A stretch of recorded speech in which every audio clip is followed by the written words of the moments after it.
ay confirmed na may lumabas na resolution kung saan na-charge ang mga crimes ay kasama qualified human trafficking at may mga ilang counts of regular human trafficking. Tapos madaming mga respondents dito parang lumalampas ng mga 40 sa qualified human trafficking, tapos may din sa mga regular counts of human trafficking. Yung mga notable dun sa qualified human trafficking, si Cassandra Ong, si Javi Roque, si Duan Ren Wu, si Dennis Cunanan, among others.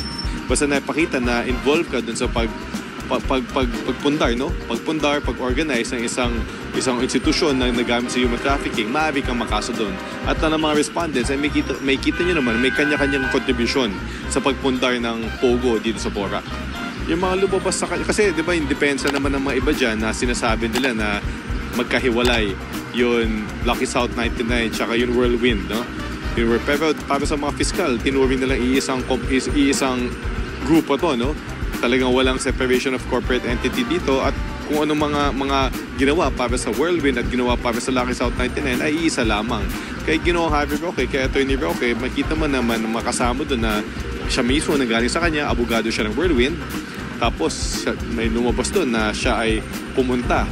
Kahit yung sinasabi niya na abogado lamang siya ng Whirlwind, siya ay pumunta sa office ng PAGCOR upang ipakiusap ang application ng Lucky South 99 para ma-renew yung kanilang IGL, no? So may kita mo, no, may kinalaman talaga siya sa pagpundar, no, sa pag-organize ng illegal pogo na to kung saan may human trafficking na naganap. Basta ang sunod na steps ng mga prosecutors natin ay i-file na. Ano nagawa nila? Na-file in information doon sa korte sa Angeles.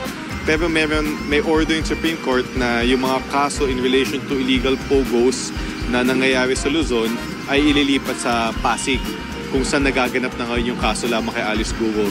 So abangan na lang natin, malilipat yung kaso sa Pasig, tapos di ko alam kung bago nun or yung Pasig Court na mismo ang mag-evaluate kung i-issue ng warrant of arrest. At pagdating doon, tingnan na lang natin, no, madaming mga next steps na pwedeng gawin ng pamahalaan pag lumabas na yung warrant of arrest laban sa mga respondents. Ay pag may warrant of arrest, syempre yung mga akusado na kapangalan doon, nahanapin ng mga pulis. At kung mahanap sila ng mga pulis, ay i-arresto sila, no?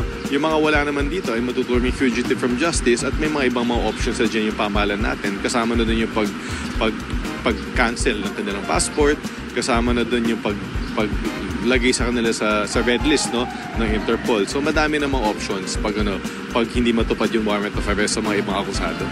Hindi ko alam, no. Titingnan natin kung ano ba talaga yung mga kalakaban ng asylum petition doon sa Netherlands. Pero ang isang sinabi sa akin ni Secretary kanina, yun na report ko sa kanya na lumabas yung resolution, ay dapat ipaalam, no. Lalo na pag lumabas na yung warrant, ipapaalam sa pamahalaan ng Netherlands na may ganitong kasong hinaharap si Ginoong Javi Roque at talagang itong kaso na to, papakita namin na talagang talaga to. This is walang kinalaman sa politika to, no. This is really about the crime of human trafficking.